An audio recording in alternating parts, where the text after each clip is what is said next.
Paul.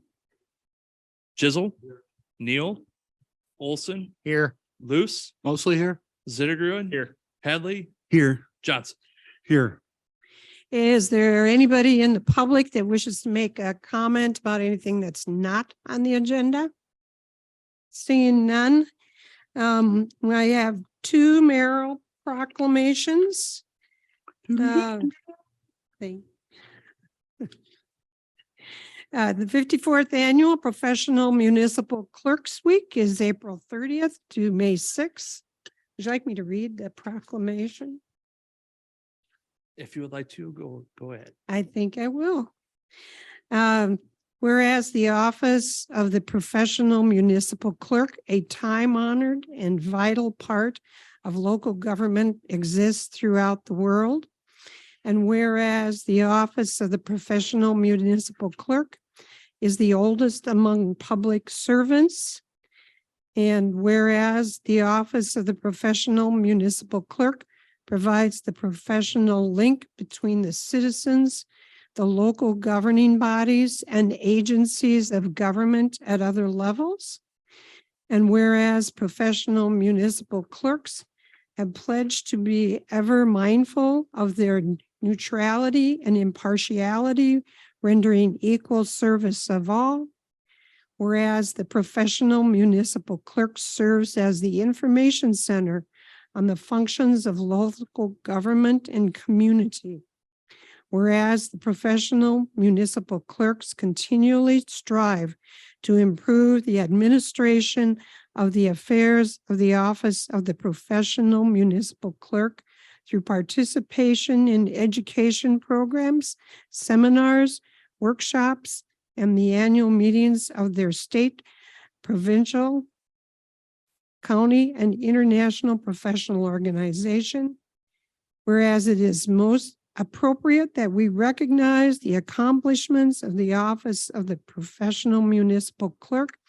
Now, therefore, I, Lorraine Borowski, Mayor of Decorah, do recognize the week of April 30th through May 6th, 2023 as Professional Municipal Clerk Week, and further extend the appreciation to our professional municipal clerk, Carrie Sand, and to all professional municipal clerks for the vital services they perform and their exemplary dedication to the communities they represent.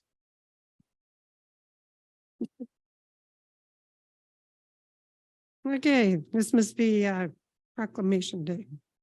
The next one is National Preservation Month. Whereas historic preservation is an effective tool for managing growth and sustainable development, revitalizing neighborhoods, fostering local pride, and maintaining community character while enhancing livability. And whereas historic preservation is relevant for communities across the nation, both urban and rural, and for Americans of all ages, all walks of life, and all ethnic backgrounds. And whereas it is important to celebrate the role of history in our lives and the contributions made by dedicated individuals in helping to preserve the tangible aspects of the heritage that has shaped us as people. Now, therefore, I, Lorraine Borowski, Mayor of the City of Decorah, Iowa, do hereby proclaim May 2023 as National Historic Preservation Month and call upon the people of the City of Decorah to join their fellow citizens across the United States in recognizing and participating in this special observation. Okay. Consent agenda. Item A, minutes of the April 17, 2023 regular meeting. B, claims. C, renewal of Class C retail alcohol license with outdoor service Impact Coffee. Item D, renewal of Class C retail alcohol license with outdoor service Pulpit Rock Brewing Company. E, renewal of Class B retail alcohol license Quick Star number 629-905 Short Street. F, renewal of Class B retail alcohol license Quick Star number 1081-1101 Montgomery Street. G, Pulpit to Pulpit Charity 5K Run and 1 Mile Walk Special Event, July 4th, 2023, Peter Espinoza. H, confirm John Moeller to Civil Service Commission. And I, resolution to transfer funds from Locust Road Savings Account to General Checking Account and close Locust Road Savings Account.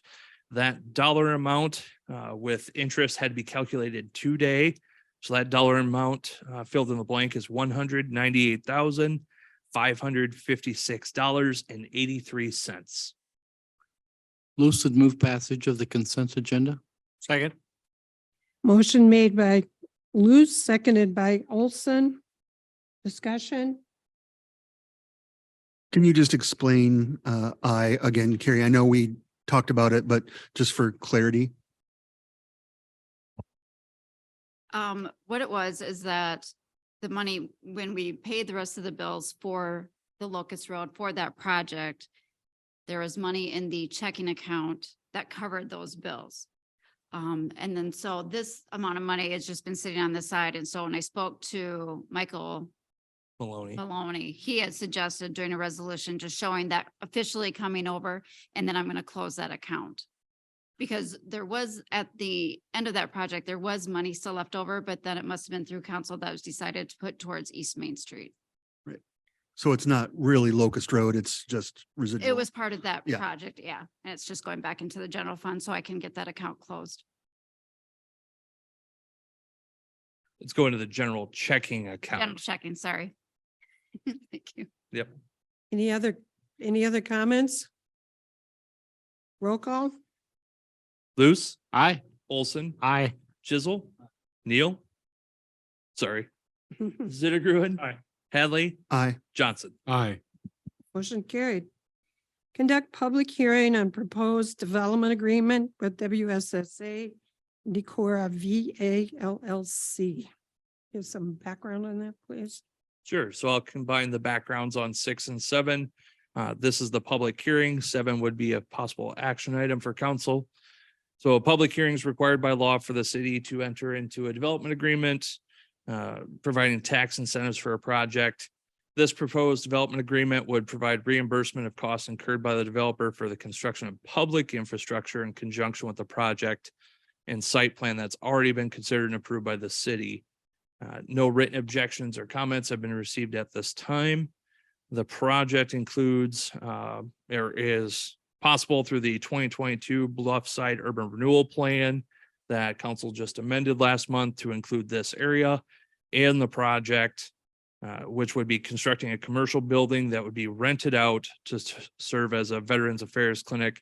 That fact that it is being constructed and rented to the VA means it is a commercial enterprise and taxable. So we will generate property taxes as a result. The reimbursement for public infrastructure in conjunction with a project would have a maximum benefit of $550,000. But again, it is the cost associated with the public infrastructure, no more, if they're not showing that as a cost. I'll open the public hearing. Is there anyone who wishes to speak to this public hearing? Seeing and hearing none, I'll close the public hearing. Consider resolution approving development agreement with WSSA Decorah VA LLC, authorizing annual appropriation tax increment payments and pledging certain tax increment revenues to the payment of the agreement. Lucid move the resolution. Second. Motion made by Luce, seconded by Olson to move the resolution. Any discussion? Just a quick question, Travis. This, just so I understand the process better, when you enter into these negotiations, given your best sense of what the council desires in terms of a direction for these incentives packages, how do you weigh the probability of a project happening with or without incentives packages? I mean, I'm just curious, would they have built if we hadn't gone down this road? Yeah, that's really, there's no real science behind that. It is really up to the council to determine whether it's an incentive that's necessary for the development to happen or not. With this one being just for the public infrastructure, it was less of an incentive for the business itself as much as it was lowering costs of the overall development of the parcel. So yes, I get it would have been a cost they would have had to incur if they wanted to develop there. So in a sense, it kind of is a development or incentive to entice the development there. But this is not a direct cash incentive, where that's where I would point out to council, that's one that you really have to consider. Is this truly a tax incentive, or is it icing on the cake? If that sounded really long, kind of trying to go around, again, when it comes to direct incentives to a business, there is no science behind it, and that is up to the council to determine. With this one being towards public infrastructure,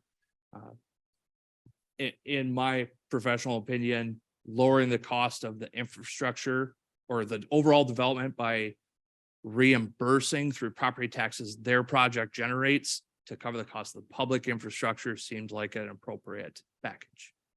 Are there any other parcels that will benefit from the public infrastructure going forward in the future, or is it all sort of done Mhm. after this building is built? So there is a potential to the west, as well as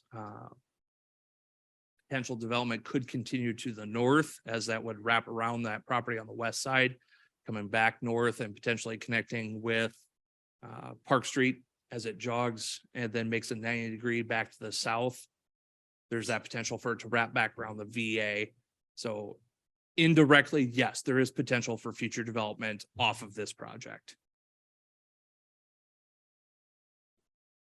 Any other questions?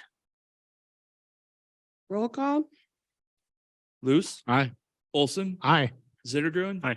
Hadley, Aye. Johnson, Aye. Chisel. Motion carried.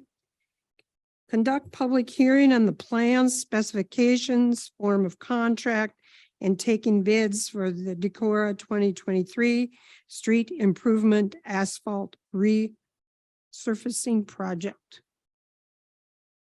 You want to give some background on that, please? Yep. So I'll combine the background for 8 and 9. 8's the public hearing, 9's the actionable item to be considered by council. And Jeremy can fill in any blanks if the council has more specific questions. So the 2023 street improvement asphalt project includes 6 different locations throughout the city, including Montgomery Street and Highway 9 intersection, Center Street from High to Pool, Day Street from Pearl to Broadway, Pleasant Avenue from 918 Pleasant to Day Street, Broadway Street from Winnebago to Court, and James Court in Decorah. At this time, no written objections or comments have been received. The city received 1 bid for the proposed project. Engineer's estimate for the project is $647,400, and the low bid for Skyline Construction was $679,972.10. Difference of $32,572.10 is about 5% of the engineer's estimate. So staff would recommend award to Skyline. I'll open the public hearing. Is there anyone who wishes to speak to this item? Hearing and seeing none, I'll close the public hearing. Consider a resolution approving the plans, specifications, form of contract, and awarding the Decorah 2023 street improvement asphalt resurfacing project. Luce would move the resolution to approve it. Second. Motion made by Luz, seconded by Olson. Any questions? Any comments? Hope for good weather. Right. Hearing and seeing none, roll call. Luce, Aye. Olson, Aye. Zittergruen, Aye. Hadley, Aye. Johnson, Aye. Chisel. Aye. Motion carries. Thanks for all the work on this, Jeremy and Ross. It's going to be a great summer. Conduct a public hearing for Decorah Municipal Airport Corporate Hangar with attached terminal building project. All right, We'll so come the back to same. again. 10 and 11, I'll combine the backgrounds for both. 10's the public hearing portion. 11 is the actionable item. With slight difference on 11, the actionable does not award a bid. This is just a Mhm. hearing on the plans and specifications. So again, public hearings required by law for a project with this high of a engineer's estimates above the public bid threshold. Project includes construction of a new airport terminal and corporate hangar, with the hangar being an 80 by 80 building and an attached 30 by 60 steel building for the terminal. Let's see here. The no written comments or objections have been received at this time. There was originally, the original proposal was to have bid letting last week. And item 11 would have included a contract. However, speaking to multiple contractors, they wanted more time. So an addendum was pushed out. Bid letting is now a week and a half from today. And so that we won't have an actual item for award until the next council meeting. This would be the largest majority of this is part of a 90-10 grant. I say that with the caveat that engineer's estimate is increasing. And council has been very vocal that that $2 million cap is a hard cap. And so we're going to wait and see what bids come in at next week. And we'll see if council has an actual item at the next meeting or not. Hadley With that, Hadley would make a motion to table the public hearing. And I got to do a public hearing. I'm saying I would like to Okay. table it, because why would you not hold a public hearing when there's data? Like, wouldn't a public hearing contain data so that people can speak about something intelligently with cost So information? the public hearing is on the plans and specs only. Okay, And it can't be tabled because it was set by council a month ago for this specific date and time. So we have to hold the public hearing on plans and specs, okay. but the form of contract and award isn't yet. Gotcha. Okay. I'm sorry to confuse. I should have, that was just a notation for council to know where this is tracking. Okay. I've closed the public hearing. Consider resolution to approve Decorah Municipal Airport corporate hangar with attached terminal building project plans and specs. Again, this would Yes, be the ma'am. plans and specs only. There is no award associated with this. Luce would move to approve the plans and specs.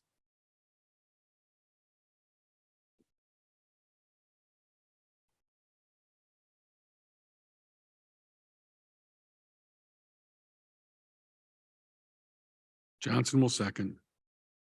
Motion made by Luz, seconded by Johnson.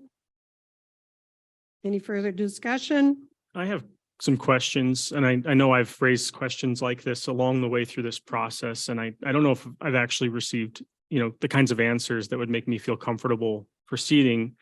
I'm curious, if maybe Jeremy can speak to this, or maybe this is a question for someone from the airport commission or the manager out there, but I'm curious why there is a perception that we need an additional 3,400 square feet of space to service the airport.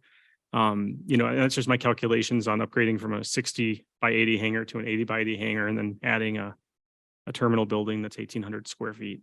That's a, we kind of every year at budget time, we're like, wow, these costs all feel so fixed and impossible to control. And, you gotta pay people fairly. You have to tax what the benefits cost. You got to fix your roads, and then we have to raise people's taxes.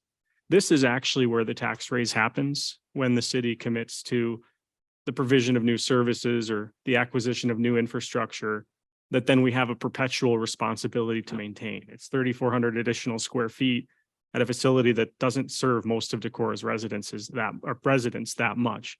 And that's 3,400 extra square feet that we pay to heat, we pay to light, we pay to cool, we pay to maintain, we pay to clean, and we pay staff to take care of it.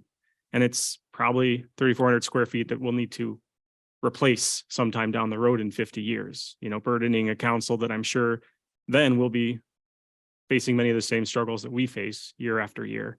And so for me, I'm not comfortable proceeding with an increase in the airport's capacity without it being explained to me why they're asking Decorah's taxpayers for this additional year after year after year investment. Yes, I understand the federal government's paying 90% of some of the cost, but that's just building it out. But once you have something, you have to take care of it. And I feel like we don't often take that very seriously when we contemplate new buildings, new vehicles, new services, and new infrastructure. So I just want to have that conversation as a council. Um, Jeremy? yeah, I was going to say, I think you had. That's an easy one for me because I haven't been involved in the project at all. So I don't know Mm. is my answer. It's a third-party engineer that's done the work, so I'd have to defer to Travis and the Airport Commission. Yeah, so I could share a little bit what the Airport Commission has expressed through this project. Well, it's not necessarily, well, let's start with the hangar size itself. That is based primarily on the largest aircraft that is headquartered or stationed, whatever you call it, up the airport, which is a King Air some odd model. I'm not gonna pretend to understand it, but a 80-foot wide hangar building is needed for a door width that's sufficient for the wings to clear to enter that maintenance hangar. So that explains the width. Now, as far as the depth associated with it, a couple things were considered, like in the plans, it does show with an 80-foot deep, if it's not used as a maintenance hangar and instead used as a corporate hangar with storage capabilities, you could actually position 3 airplanes in there that are of average size that are stationed out there and charge rents associated with 3 airplanes in that hangar. So that's the discussion. That's where the 80 by 80 square came into play. As far as the 30 by 60, it was actually initially discussed as having 80-foot depth. So it could be a single steel frame structure, the whole width, a pre-engineered building that just runs the whole length. But of course, 80-foot deep and maybe 20 feet to get the desired square footage would look a little odd, as well as functionally it might not serve the best purpose. So anyway, that was discussed to bring it down to only 60 feet deep, but 30 feet wide. And the primary reason for the location of it, as well as the depth, is now the general public that is actually accessing the airport to go on a flight, that they are not a pilot themselves. They would actually access this off the north side of the building. So on the public side of the airport, they would enter the building there, go through the building, and wait on the south side of that building for their airplanes. They wouldn't be crossing the actual apron out there. So right now, the Pilot's Lounge terminal is in the southeast corner of the set of hangars on the west side of the entrance, but you have to cross the actual apron to get to it. That was the discussion around the location, some of the dimensions there.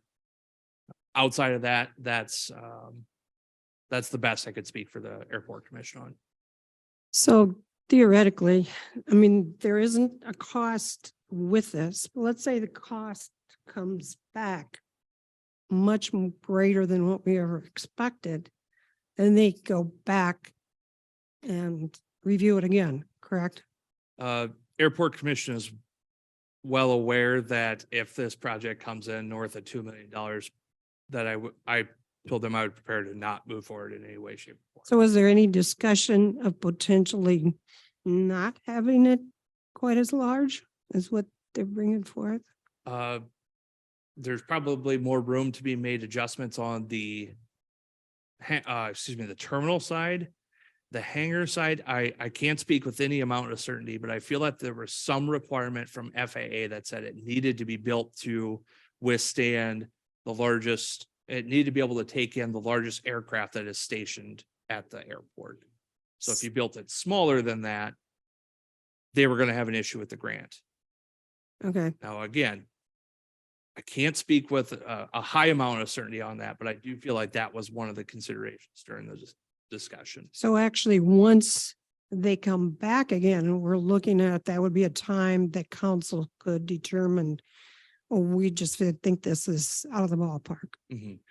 Correct. So at the next council meeting is when we would have a bid tabulation, know what the prices, dollar amounts came in at. An item that could be considered at that council meeting as well is to not advance the project, but turn the grant into a design only and at least get 90% of the cost covered by grants for the design, the engineer work that we've incurred. And we are taking down the old facility and putting this on top of that same site, correct? We're not keeping the old building. The old 60 by 80 So building there, that square footage goes away. that one goes away, correct? But this is 3,400 new square feet on top, so Of hangar space, yeah. Addition, yeah. like on top of what currently exists. Currently, tonight, we're just being asked to approve the plans and specs, though, right? Nothing to do with the Correct, finances. no behind it. award. Right, no financials involved. I would contend that while the general population of the city doesn't directly benefit, I think the indirect benefits to the community are good. I would vote and encourage others to vote to support. Okay, any other comments? When someone bought an 80-foot plane, I mean, they certainly weren't anticipating getting their plane serviced at our 60-foot hangar, correct? Like, It is stationed up there in but the now, but corporate hangar. if I bought a 90-foot plane and parked it up there, would that make us grant ineligible with this design? Would we need a 90-foot hangar? I mean, it just seems strange to me that we have to design our building around private equipment. And yeah, I feel like, people who own equipment up there are probably smart enough to realize that our doors are only 60 feet wide. Mhm. You know what I'm saying? Like, Mhm. no? I guess maybe this is just me being frustrated at a government regulation. That's not the first time, but okay, thanks. Okay, any other discussion? Hearing none, roll call. Luce, Aye. Johnson, Aye. Zittergruen, No, Hadley, Aye. Chisel, Aye. Olson. Aye. Motion carried. Consider resolution setting the fees for the urban forest utility. Okay, so at the last council meeting, council approved the third reading of the ordinance that amended trees and shrubbery for a number of different items, but did also include two provisions in there. One that established the urban forest utility and the other section that said those fees associated with it will be established by resolution of the council. So a resolution's been prepared for consideration with dollar amounts plugged in, but could certainly be changed with monthly rates of $2 for residential, $3 for commercial, small commercial, $5 for large commercial, and $10 for industrial, which would total approximately $85,000 per year. In the Dropbox, there is file 12B that shows three different scenarios as well as the tree related expenses of the city. And this is what's labeled as option 2. I know that for department heads, we had a discussion about how much we had paid in the past for the amount of tree work is done. Was that correct? Yeah, so that is in that 12B, and I'll summarize here quickly. City forester's salary about 58,000. The capital equipment, which does include bucket truck payment this year, as well as payments in fiscal 24 and 25, 55,000. Tree removal, we do have in the budget for fiscal 24, 20,000. We've averaged about 31,000 a year actually for the last 5, which actually includes a year of 0, correct, during COVID. Let's see, tree planting, 8,000 on average. That's been about 5,200 again with a 0. That one did not have a 0. Okay, thank you. Yard waste site processing, 20,000 has been the average of the last 5 years. Yard waste site staff, just shy of 5,000. That's assuming May to October, 10 hours per week. I do think Jeremy's got an update later that maybe we should just share now, because that's relevant to this discussion. Sure. So I have completed interviews, had a lot of interest in the position out there, which is great. So we're actually talking about adding another day, which would essentially increase this number. So for the purpose of this discussion, this number would be higher, probably more like 7,500. But we are looking to add possibly a third day, looking at Sundays as another day we'd have open hours. So still working on that, but just FYI. I appreciate those explanations because I know I've had people that have asked about why they have to start paying for trees on their boulevard. And But I think then- it's clear, I mean, the expenditures that the city is currently undertaking, having to work with those, whether or not. And then miscellaneous supplies, tools, software, about 10,000. That was included in fiscal 24. So that totals, short of the increase, as Jeremy just talked about, 175,000 for fiscal 24. We back out the capital projects, that's still 120,000 in tree related expenses.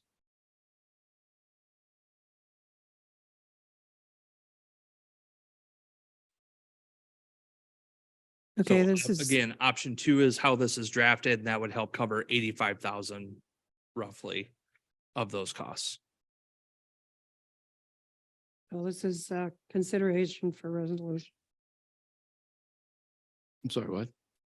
This is, you're to be considering a resolution setting the fee. For the urban. That's what the question is for the council. I would move the resolution, but with option 3, that generate enough money to cover the expenses of what we incur. 126,768. And I think part of the thought process is that frees up general fund for other things that the city wants to do by having this designated toward taking care of an expense that we have.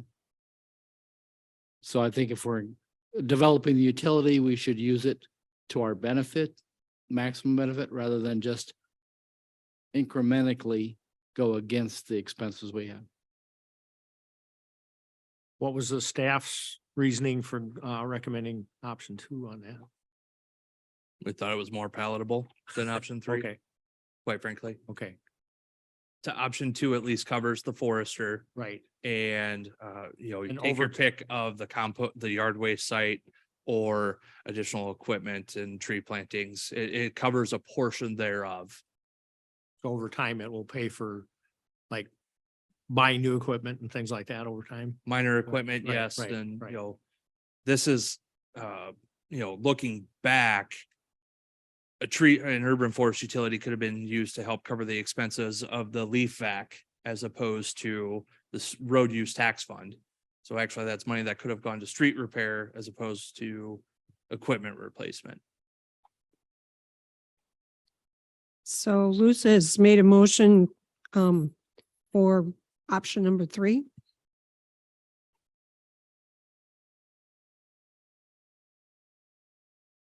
Seems unpalatable. Leo second. Motion seconded by Hadley. Discussion? I would argue that the forester is already being paid for out of excise fees that are charged on your electric bills. And if you wanted to get the yard waste Out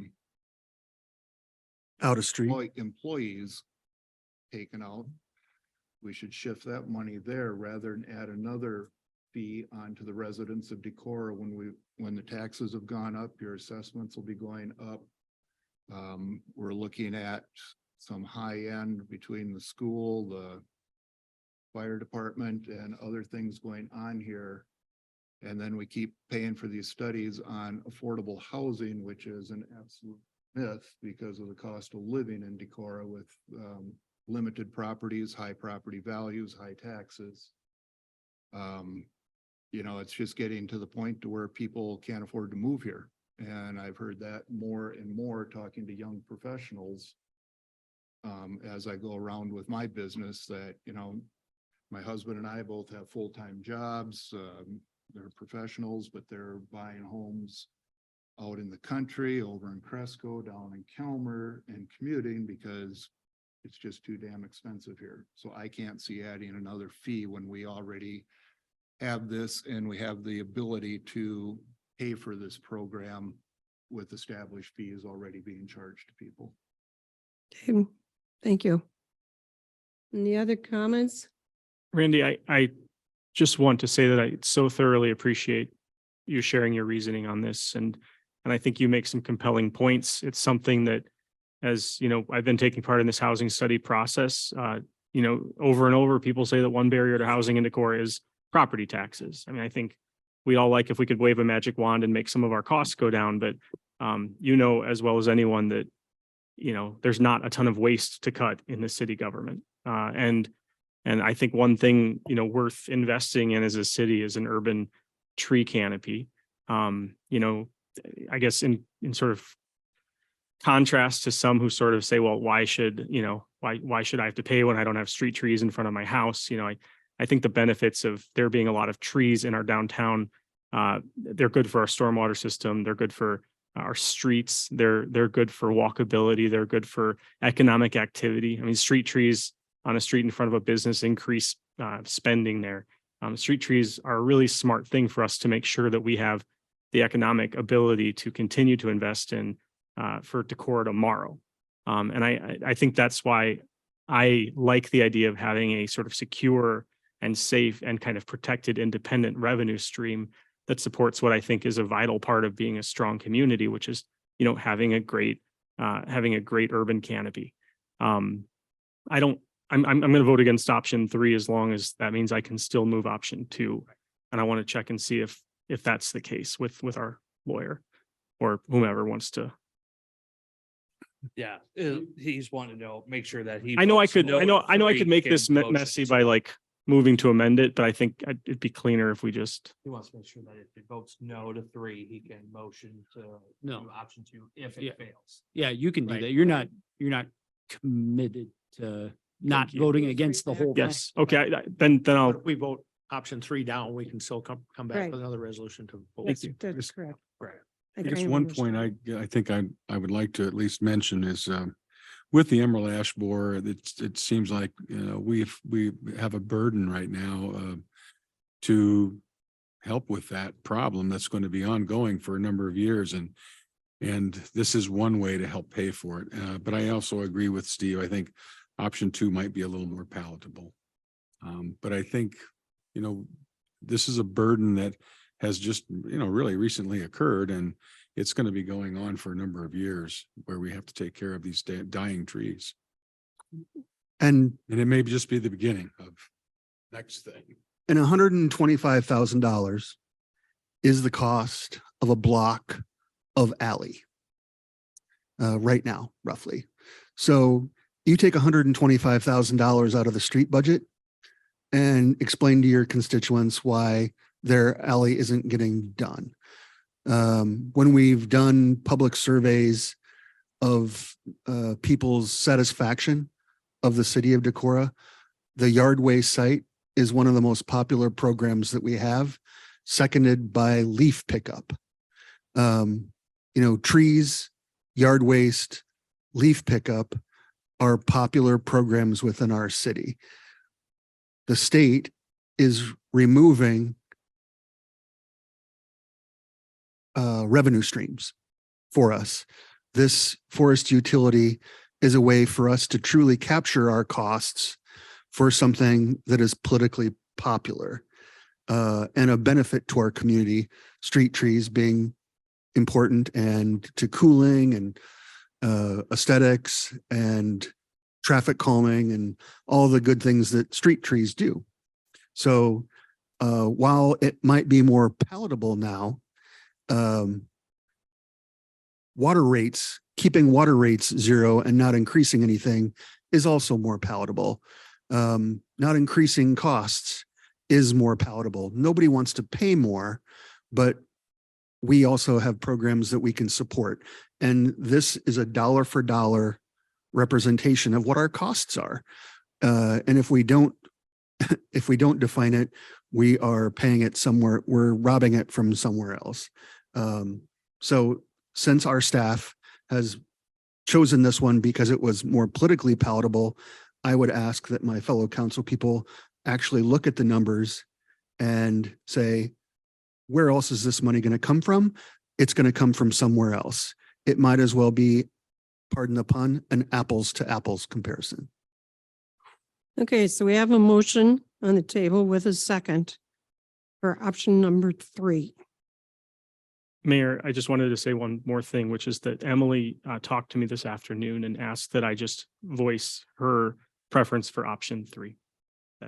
She had lots of good reasons, but many of them have already been said. One of the go things ahead. that I debated on bringing up, because we've only had some discussions at the staff level at this point, but Kirk brings up the Emerald Ash Borer.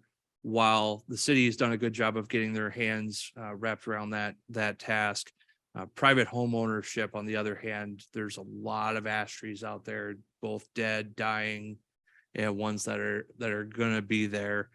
And so our forester, we've been trying to come up with a program that we can help ease that initial cost, because some of these ash trees are so astronomical that to take them down, it's gonna be 5,000 plus in some cases.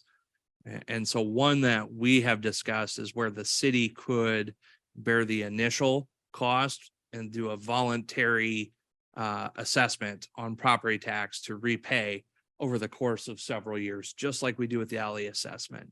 That you agree, I shouldn't say just like, this is a voluntary assessment, so it's a much simpler process. You agree to the terms that you will repay over 5 years at 4 or 5% interest, something to that effect, These are for trees on private on property. private property. The ones on the boulevard are our expense anyway. Correct. And we've gotten all or nearly all. I would say we're pretty close. Still stumps out there. We got to get taken care of. Well, I've been, I guess, convinced by Ross's arguments and yours too, that maybe option 3 is the way to go. But grinding, you mentioned stumps. Our grinding costs and our processing fees are still there.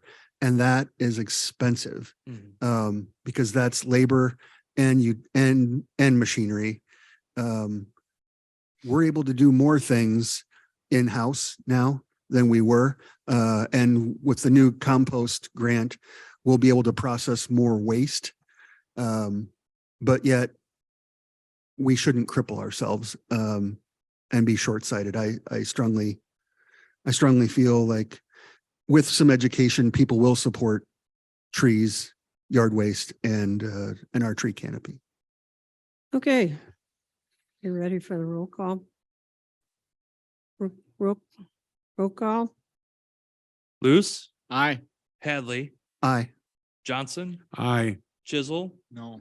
Olson, Aye. Sittergruen. No. Motion carries. Consider an ordinance amending chapter 12.28 and 12.32 and municipal sections related to city sidewalks. This is the 3rd reading. You had any replies back on this since the last reading? No, I haven't heard anything. I would move for the 3rd reading and adopt. Luce would second. Moved by Chisel to approve and adopt, seconded by Luce. Any discussion? Roll call? Chisel, Aye. Luce, Aye. Johnson, Aye. Olson, Aye. Sittergruen. Aye. Hadley. Aye. Motion carries. Consider an ordinance amending Title 17 of the Municipal Code of the City of Decorah, Iowa, related to bulk regulations of residential districts. And this is the 2nd reading. You had any comments on that one? No direct comments related to this, but I will point out, as part of that rural housing readiness assessment that Decorah is participating in with Iowa State Extension and Outreach. Local regulations were actually one of 4 themes identified as are the part of the barriers for not just affordable housing, but all forms of housing here in Decorah. So while this is being considered right now, I do think there might be some more that comes out of that discussion. Okay. Can you explain that more? The, As related to sewer rates, is that what you're, nope, we're still on the No. bulk regulations. oh, sorry. Setbacks and stuff. Gotcha. I Okay. scrolled too far down. Yeah, Building this is the second reading. And had not had any more. Lucid move the second approval. Second. Motion made by Luce, seconded by Zittergruen. Any further discussion? A lot of the things that we do as a city to have a positive effect on housing affordability and availability, they take years to play out. But, you know, the best time to have done this was 20 years ago. Some of the trouble we're in is because it didn't happen 20 years ago. In 20 years, this is going to mean more available and affordable housing for the people of Decorah. And it's actually going to make a difference sooner than that, but it'll take a while to have a wide effect. I think this is a really wise, smart, and appropriate decision for us. And I'm extremely grateful to the Planning and Zoning Commission for the work they've put into bringing it to us. Thank you. Being wise, smart, and humble. I agree with what he said. Any further discussion? Roll call. Luce, Aye. Zittergruen. Aye. Chisel. Aye. Olson, Aye. Hadley, Aye. Johnson. Aye. Motion carried. You're so wise. Consider an ordinance amending chapter 20.28 of the municipal code of the city of Decorah, Iowa, related to qualifications for civil service commissioners. Second reading. Second. Motion made by Chisel, seconded by Johnson. You got any comments? None. Discussion? Roll call? Chisel. Aye. Johnson. Aye. Olson. Aye. Luce. Aye. Zittergruen. Aye. Hadley. Aye. Mayor, can I move to waive the waive third and reading and approve. adopt? Okay, we have. Okay. His Move- is shorter, it's cheaper. And Name to spell. all right. Motion made by Chisel, seconded by Zittergruen to waive and approve And adopt. and adopt. Any discussion? Roll call? Chisel. Aye. Zittergruen. Aye. Luce. Aye. Hadley. Aye. Johnson. Aye. Olson. Aye. Motion carried. Mayor, is there any appetite on the council to circle back and waive and adopt the third reading of the bulk regulation, or do you all want to hear that again? I don't, Can we at this point in the meeting? I Should've guess maybe I have been to quicker. refer to the John.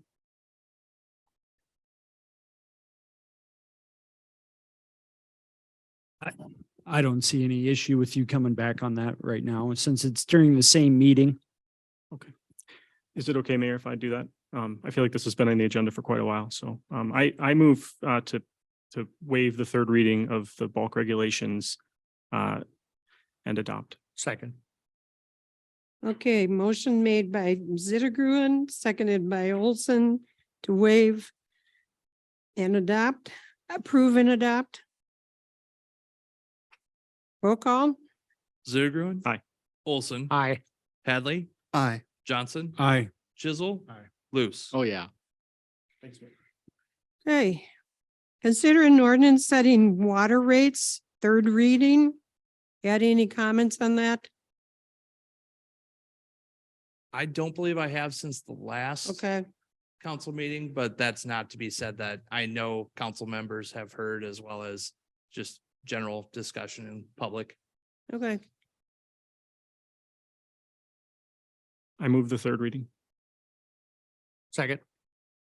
Moved by Zittergruen, seconded by Olson to approve the third and adopt. Any discussion? Just once again, strongly encourage people who are concerned about this to recognize that these are only the costs of running our water utility. And if you do a rate comparison with pretty much any nearby community, you'll find that we still provide extremely good value compared to some of our peer communities. I know that everyone's costs are going up, and this isn't something any of us wants to do. We're raising our own rates as well. But I think it's important to be good stewards for the future of Decorah's ability to provide this vital service. Thank you. Roll call? Zittergren. Olson. Aye. Hadley, Aye. Johnson, Aye. Chisel. Aye. Loose. Aye. Motion carried. Consider an ordinance setting sewer rates, third reading. Loose would move third reading. Second. Motion made by Luce, seconded by Olson. To adopt third reading. Roll call, any discussion? Roll call? Loose, Aye. Olson. Aye. Johnson, Aye. Chisel. Aye. Zittergren. Aye. Hadley. Aye. Motion carried. Discussion and possible action on 4 to 3 lane conversion of College Drive striping only. Can you give a background on that, please? Yes, so as council remembers during the discussion on the Quick Start site plan and the requirements that were imposed on them for the rapid flashing beacon at Quarry and College. As part of that whole traffic study and analysis of College Drive, one of the actions considered was a 4 to 3 lane conversion or road diet, as it's commonly called. And staff is preparing to get striping crews here in the community, and there was no formal action of council to determine whether that was the path forward, that we wanted to do striping only, road diet light, if you remember, or if that is not something the council wants to move forward with. Jeremy, did you have anything that you wanted to add to that? We get a ballpark cost estimate for restriping. Yeah, when we put those together, back during the quick start discussion, this version was about $20,000. Now, part of that was removal of pavement markings, but the winter season has helped us with that. So I don't expect as many costs there, but there will be some still with painting and other modifications. Do you see that there's a need for signage as well to help people recognize that it's different now? Yeah, I think we'll definitely need some signage when we're instituting a change of this magnitude. How much there needs to be, I don't know, but some, I think. So Jeremy, did you make contact to see timing wise what they would anticipate? I have not heard back from our Okay. Painting contractor that will be in town to paint the rest of the center lines. But usually it's May or June, Mhm. so. But we were Coming. going to impose on them not before school session ending, correct? Yep. The thought process that would give at least the summer for local residents to again adjust before school traffic is out and about. Yeah, and we could have them skip this portion Mhm. but Yeah. if they were to come early, like say before school, because they could always come back. We just thought there'd be some efficiencies if they were here. Mhm. I could do it at the same time. I Sure. do have a question about one intersection change, and that's the coming down College Drive toward downtown, and you have the left-hand turn lane that would turn left into the barbecue place and the laundromat. But then if you tried to continue through the intersection to the bridge, that would be cordoned off, so you can't just go straight across from that middle lane. And I'm wondering if there will be, people kind of getting stuck in that spot, that left-hand turn lane, when they really want to go across the bridge. Yeah, that's something we can look at. This was just a concept, one idea, but I see what you're saying there, where if they got stuck there, they Well, might. Yeah, they might just kind of hold up like, oh, I'm in the wrong lane, and what do I do now? Then they'll make a quick, hard right, or make a move to try to not go across that yellow marked area that's on the bridge. I don't know. That's just, Would be a whole lot different people think on the it's other here. side of the bridge when they decide not to turn left and they go straight when there's that pinch point right there in front of Wise's garage. I mean, that happens constantly too. I'm trying to think what you're, On the south side of Of the the bridge. bridge, where you have the left turn onto Highway or you go straight down. Mhm. Yeah, it's not uncommon where you have Straight. Oh, they do. They get stuck there. same thing northbound on don't. Mechanic Street. Thanks. Northbound on Mechanics, the same thing. When you have two lanes going to one, it's not uncommon to happen. That doesn't mean we don't want to try to avoid it. What is the purpose of that left turn lane there? To get into.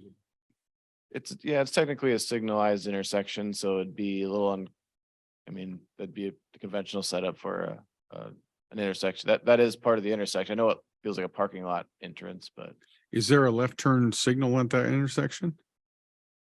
No. not a don't think left so. turn signal, just a No. green light. Just a green light. But coming out of it, there are signals facing that direction. So Travis, you looking for a motion? Well, and one thing I was gonna point out quickly, the left turn into the armory, if you remember, was identified in the traffic study. It was incorrectly noted, well, not incorrectly, but it says left only. You're supposed to be taking a left into the armory barbecue laundromat, drive there at that intersection. yeah, that's really notifying of what's coming up over the bridge. There's no Yeah. other good spot to have a sign. So yeah, that sign probably technically shouldn't be there. Yeah. Um, So, I mean, there's a couple different, I think that, and I want you to weigh in on this, of course. That sign actually stays as part of the signalized intersection. Now that as a 4 to 3 lane conversion, you would be taking a left into the armory barbecue laundromat, that driveway. Right lane is going through and veering over into the left turn lane for the next intersection once they pass that intersection, correct? Yeah, that's how we have it kind of laid out right now. Actually, Yes. the traffic study recommended eliminating the entrance into the Yeah, parking lot. I don't know that I would advise that, just given the access to the businesses there. mhm. But yeah, there's certainly some flexibility in what's laid out here. This was just one idea of what it could look like. I just want to recognize that there are affected property owners here. Did you want a chance to speak or say anything? Okay. It's fine. Appreciate that. Are you looking for a motion on this, Travis, or discussion? I would say certainly a motion at some point, if the council wants to simply do discussion at this point, direct staff to come back with something. But before staff pulls the trigger on the striping contractor, we want to know what is desired of College Drive. I move that we direct staff to proceed with a plan for a road diet and use their discretion and best understanding of council's goals for traffic. Second, So we're not currently approving the Just road. Motion made by Zittergruen, seconded by Luz. Now the discussion. So we're not currently approving then the plan that's on our Dropbox here, correct? Well, I think that's up for discussion. If you have comments, like Kirk had mentioned, we can certainly come back with a revised one if you'd like. We just wanted some formal direction. So if you have concerns, comments, additions to the plan, this again was just our first draft, if you will, of what this could look like. So the traffic study, so a couple of things that we wouldn't change. The traffic study did say that a leftbound for southbound traffic, a left-hand turn lane is needed onto Quarry Street. So that is out of the traffic study. Right. So that's really the one piece that needs to stay. Everything else is up for discussion. We just designed how we thought best manage the traffic, but No crosswalk at Iowa Avenue. we don't have one at Iowa because we have the lighted one at Quarry. I thought we figured it would be too confusing at Iowa Avenue there because you wouldn't know like exactly where to put that through. You'd have That's- traffic coming out of Quick Stars. It's more of a residential area coming out of there from the west side. Coming down Iowa Ave. I mean, people will dart across that intersection, whether we have a crosswalk as we there or do- not. As we do now. Yeah. Be- No. you And you know- get college traffic at I think there College actually is and one there now. Ice Cave traffic. I had just noticed that same spot that Kirk had, that's gonna be awful confusing for somebody that wants to go straight as they're heading south across the bridge there. Well, keep in mind, they're gonna be in the right lane already going straight, so they're gonna have to go into the left lane. I mean, it'd just be if they merge too early like they can do today. Right. So that would take a little bit of getting used to, but they'll already be in the right lane to go straight. It's just a matter of when they merge to turn left, as they're southbound on the south side of the bridge. It's gonna have to be a left turn only lane there, yeah. Hey, John, I have a question for you. Sure. Steve needs to be someplace, but he seconded it. So how? I does made that the apply? motion, Mayor. Yeah, you made the Yep. motion, but he seconded. Yeah, but Oh, and he's leaving. Okay, but he still has to vote on it. I mean, you're just making a motion to bring it to the table. You still got to do roll call vote. that's right. And he's leaving. Yeah, Yeah, so, just do it now. yeah, if he leaves, I mean, you're gonna have 5 council members to vote. I mean, I don't have a problem with him leaving. Okay, The motion still stands. I would say he can leave. that's Yeah, fine. the motion I just stands. wanted, Vote. I think we're done talking. I'm not done talking at all. okay, and I understand. On regarding Zittergren's refusal to stop talking. I don't think I've said a thing about this yet. Okay. I like to talk. I'm sorry, Okay. I misspoke. Okay, then but I understand that it's okay to go. I just wanted to clarify it before you left. Okay, I hear you have more. Would you like? I've noticed that we're starting to try to engineer it by committee, and I don't think that's great. I made the motion with the intention of directing staff to hear our priorities and preferences and then go and do their best. And I trust their discretion and judgment in the littler decisions. I know they'll be receptive to any comments that any of us want to send them individually. It's very hard to engineer a road in a public meeting, I think. Right. I will say, and that's me also telling myself not to try to do that right now. So I just want to say more general things, that I spent a lot of time learning about road diets, which I think is a pretty terrible name.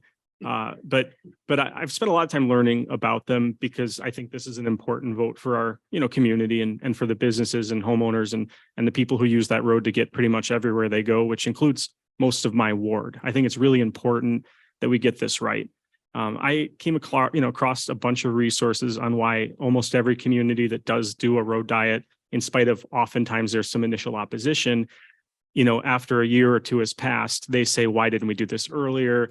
What were we thinking? This is so much better now. And I just want to share just a couple reasons why that is for members of the public who maybe aren't sure. Maybe the press hears this too. One thing is that people often drive not the speed limit that you put on a sign, but they drive the way the road is designed. And College Drive is just a few redesigns and restripings over being, a former federal highway when 52 ran down it. And so you have really wide swaths of concrete, and that sends a signal to drivers to go not 25, not 35, but often 45 and 50. I think you've all seen people driving down that road too quickly. I've seen it right next to my own kids who are on a sidewalk literally inches away. And I don't think that's good. With a redesign, you will signal to drivers that this is not a high-speed highway. This is a, mixed-use residential commercial thoroughfare. It's a pedestrian corridor, and it's one that is worth spending time in, not just rushing through. And so calmer streets is a big part of what I'm looking for, and I think this will help accomplish slower traffic without necessarily causing unsightly delays, because we're lucky to not really have rush hour in Decorah. We have sometimes rush minute. So I guess I don't worry so much about it occasionally taking me 30 seconds longer to drive to the grocery store if it means my kids are safer walking to the Quick Star. That's one of the reasons I'm in favor of this. If a car strikes a person going 35 miles an hour, they're 10 times as likely to die as if the car strikes a person going 25 miles an hour. And so I hope we look at speed limit on the road as another thing to consider as part of this. Finally, there's economic spillover benefits.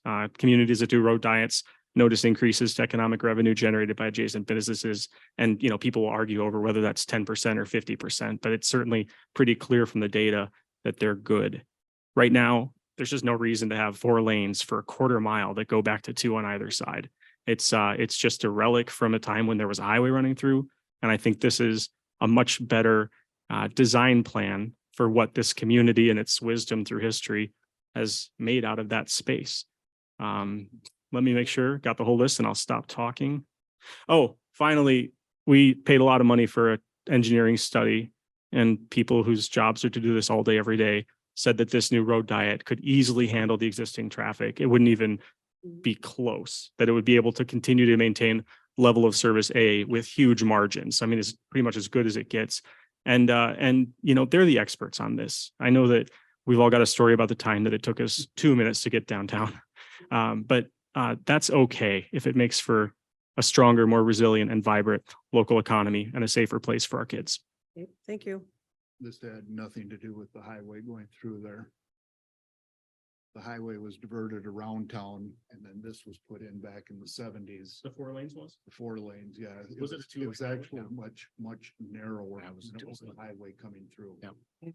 Well, my thanks to Randy for the It was correction. Put in to alleviate the traffic going from the college and the schools down to the downtown. And then the bridge used to be just a 2-lane bridge, which they then put in a 4-lane so that you could turn and sit and turn to come down Fifth Ave. So I mean, it was all done with the traffic back in the mid-70s, because I remember when this all went in, and I remember how narrow College Drive was north of this, and it had an open ditch running there also, but it was just a standard like North College Drive going out towards Silvercrest, that was the old highway. I think it was more like early eighties because I recall the 2-lane bridge being there while I was a Luther student, and it came in probably in, I'm guessing 80, yeah, 80, North College 82, Drive 83. Got done in 77, and then this was done like in 78, 79, some in that era. Thank you for the correction, Randy. I appreciate that. The highway being there is why there is such a tremendously large right of way for us to work with, I'm sure, though. And that, I think that provides us with an opportunity that we haven't taken great advantage of, and this gives us a better chance. Okay. Roll call? Zittergren. Aye. Bruce is absent. Chisel. Aye. Olson. Aye. Hadley. Aye. Johnson. Aye. Motion carried. Vacancy on the following Board of Appeals. We have 5. I think we do have maybe 2 Two applications. in, right? You got a third one? Third. Okay, so we'll bring that back. Okay, department, city manager, department heads. All right. He's not even looking. I got some grief last time. I took too long, but I've had council members asking, don't show that yet. That's too early. We'll jump to this one. We'll go to that one first. All right, All could you right. tell me which one we're going to? So we're That gonna would go be- with House File 718, which apparently is all but done. Go ahead. House File 718, which passed out of committee with an amendment. Amendment was filed like 30 minutes or an hour before it was passed out of committee, with several saying that they hadn't read the amendment yet, but wanted to get it on the Senate floor for debate. This has not made it out of the Senate yet as the amended version, but you can see the governor's office has issued a joint press release with Senate majority and House majority leadership. Joint press release saying they've reached an agreement on tax reform. So the votes that are forthcoming are apparently a formality. So House File 1718, it looks like it's going to become state law. I have not had a chance to read through that amendment because, as I stated, it was only filed, the amendment was filed late this afternoon and it was recommended out of committee. We saw the amendment around 4:30, if I remember right, is when it was emailed out to a couple cities and then it was distributed from there. So I can tell you 718, as opposed to Senate File 569, which was the Senate's version of tax reform. House File 718 was more palatable, would have been easier for the city to adjust and within the confines of it. However, the amendment, as it looks like, makes it look much more like Senate File 569 than House File 718. So it does have in there a combined general fund levy, which will force all cities below the 810, as discussed before. That's about $105,000 hit to Decorah.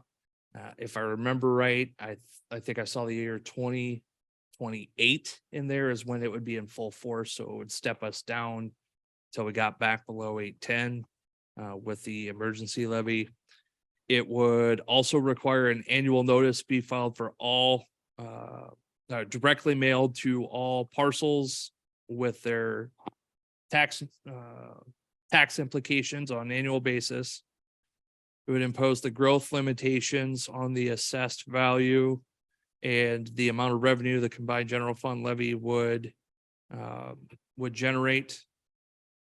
It appears that Decorah's average would mean that our general fund levy could only increase by 102 or by 2% in raw tax dollars. And if that amount exceeds 2%, there's a reverse formula that's done to figure out what our new 810 levy will be, because we're capped at 2% growth in that combined general fund. In this press release, I find it ironic that it talks about, the Iowa's property tax law is extremely cumbersome, I think is the term they use. Complex, there it is. Outdated, overly complex, and costs Iowans too much their hard-earned pay. I would ask that those voting for this, show me the math on how you calculate this, because this makes it even more complex than our current property tax rates. Does this address lost at all? This one does not. Okay. This one does not. And this would also include elections related around debt, indebtedness, or bond referendums would be limited to once a year on general election dates only. So in November only.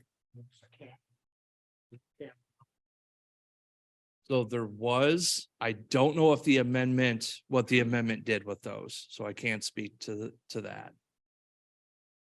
Because 718 originally pushed it up a little bit, but Senate file version pushed it down. So we'll see where that came out.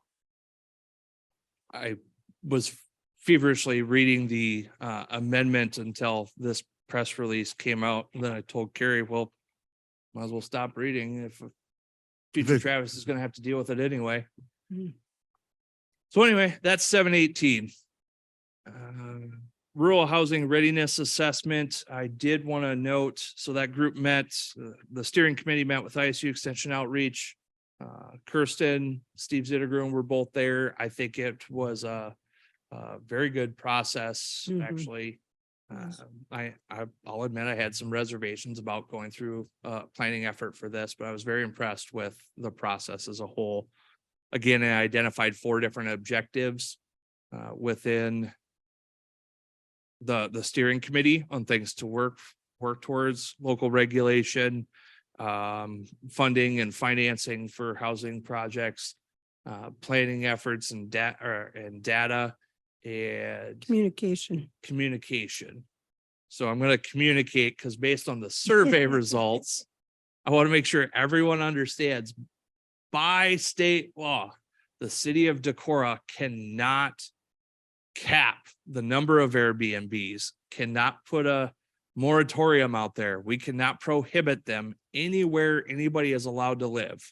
That is in the state code, that Decorah cannot touch short-term rentals short of a life safety inspection. And even if we do those, we cannot charge a fee. So a little bit of educational component out there. It was all over the survey results, 666 responses. Yes, about every. All over them. So again, we get it, hear it, but we can't touch them. It's against state law. And last, And who enacted that state law, just to be clear? right, current leadership. Yeah, okay. So, Versus home rule, which would mitigate a local problem? Oh, okay. All right. Just yes. Okay, next item that you have. All right. So next item, I have had a couple of council members ask me, as well as the mayor asked, that I present this. John and I discussed, turns out John and I were both wrong, actually. I know, hard to believe. So Ben Steinis, in his infinite wisdom, was able to help with the redistricting and drawing of wards. Here's the scenarios for all the council members. Randy, who was elected to represent Ward 1, you actually represent Ward 5 right now, if you didn't know that. Okay. So your term expires in 2025. And since you are the only council member that resides in Ward 5, and your term doesn't expire until 2025, that seat is fine. Randy's still filling Ward 5 and won't be on the ballot till 2025. Emily was elected to. Okay, He is not. Okay. You don't have to get up, play musical chairs and move around, but he is, Randy technically represents Ward 5. which is, that's Correct. what we talked about this The numbers are irrelevant, morning. Okay. essentially, is what Ben was explaining. So Emily, who was elected to represent Ward 2, her term expires in 23, but she now resides in Ward 1. Since only one council member resides in Ward 1, she is now the representative of Ward 1. However, her term expires in 2023, so Ward 1 will be on the ballot. So even though Randy was just elected on the ballot for Ward 1 in 2021, we have to have a new Ward 1 election in 23. That also De facto Ward 5, correct. Yep. I've got some tips on care and feeding of Ward 5. I used to represent that ward. He did represent. Since, and with that, since.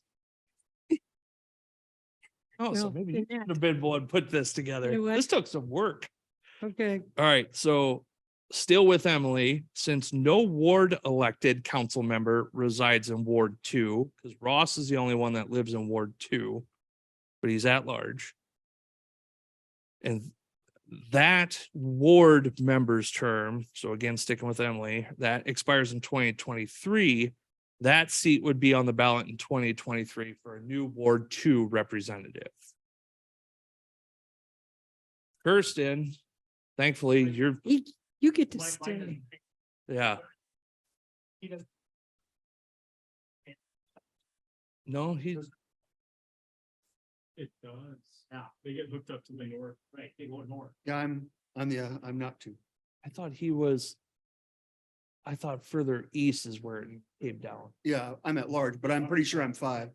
Well, good news is No, you're he at said- large, so it doesn't affect yours. Yeah. We're going to need a new Ward 2. And I period. got, I think and I, he's in two. until 2025 as well, yeah. Correct. So yours is I fine. think he's in 2. So Maybe he goes up Kirsten, to 5. he was elected to Ward 3. His ward did, he still lives in Ward 3. Nobody else lives in Ward 3. He's good until 2025. Steve Luce was elected to represent Ward 4 and his term expires in 23. He still lives in Ward 4, but now Steve Zittergruen is also living in Ward 4 through the new lines. So regardless of that position, since 2 or more people reside in that ward, it has to be on the ballot for 23. So even though Steve Zittergruen was elected to represent Ward 5 in 21, he's got to be back on the ballot in 23 to represent Ward 4, should he choose to run for that seat. It is That complicated. one is up. Correct. And Luce would also have to in 23. This will be my 4th election in 2 years, I swear. It's pretty close. All right. And so I touched on Steve Zittergruen. He'll have to run in 23 to be a representative of Ward 4. Kirk, Ross, both at large, so this does not impact your positions at all. Kirk will be, Kirk's position on the ballot in 23, Ross in 25. And then Steve loses up for reelection. Correct. So Ward 4 is on. So if you're playing along at home, Wards 1, 2, and 4 will be on the ballot, as well as Kirk's at-large position for 23. And we're fine as long as, since we have 3 on this election and 2 ward members on the other election. If it were thrown those numbers like 4-1, we'd have had to do another different tiebreaker that was all kinds of Okay, I have a confusing. question. Yeah. Randy is Ward 5. But he's not up for election. Nope. Because I've got you. I've got you. All right, Mayor, now do it really fast. 1, 2, and 4, and 1 at large. It's just the opposite of, is that right? yep. Is I. Correct. And the clarification is that That's the floodplain map. What does everybody think about changing to 4 at large and 3 wards? So I have had council members ask that, what does that take? That is considered a change in the form of government, so would have to go on the ballot. The council could actually vote to put it as ballot initiative for consideration. and that would only be, that'd be next year they'd be able to vote on it? Go on the ballot on, in the fall, Mhm. we wouldn't apply. What do you think, John? Yeah, now you can only have one. But that's just for indebtedness and. Oh, yeah, yeah. They're Think as we. Well, yeah, you could, the earliest you would have that election would be 2025. I'd have to look, because when I was looking at this, there's some special rules if you do change the form of government about when the next election is. But I Right. think it's the next regularly scheduled election after the ballot. So we Passes. go on the ballot in the fall. Yeah, And you talking this fall? Take effect for the next, like in 25. yeah, 2025. Huh. That'd be complicated. That would most likely be done by, that's future council's problem. I was gonna That's say, one of my phrases. Because in all reality, I don't know that they could do it, get it on a ballot. I mean, it would be on a September ballot. And so if it's approved there, you gotta have at least 60 days notice for the auditor, right, for an election. And for a ballot initiative. So they wouldn't be able to get it on for November. So at least the new council would still be on the November under the current format, right? Yes, I don't think it would affect the 2023. I think it would Yeah. affect 2025. Yeah. whoa, Oh, we got everybody. yeah. Well, Well, if I you will put that email in, that out to all the council members as well, so you have it in writing on what that looks like. I was gonna say, that'd be a good idea. Yep. Anything else? I'm good. How long was that? Kristen, Carrie? I just wanted to give an update on the electronic invoice approval process that we started. As you noticed, there was no paper claims. Hey, you do this- Paper this claims change tonight. yours too. So we have started that process. We've gotten good feedback from the department heads that it's taking less time, and of course, there'll be less paper. So right now we are in the process where we will get the 4 individuals that usually approve those claims for council, and we will get those set up. Randy has indicated that he would like to have a finance and budget meeting to go over that and through that process. So we will get that set up. Anything else? Anything from the table? Thank you. I think this was in the update email, but we're having our Yardway site giveaway loading days coming up this weekend.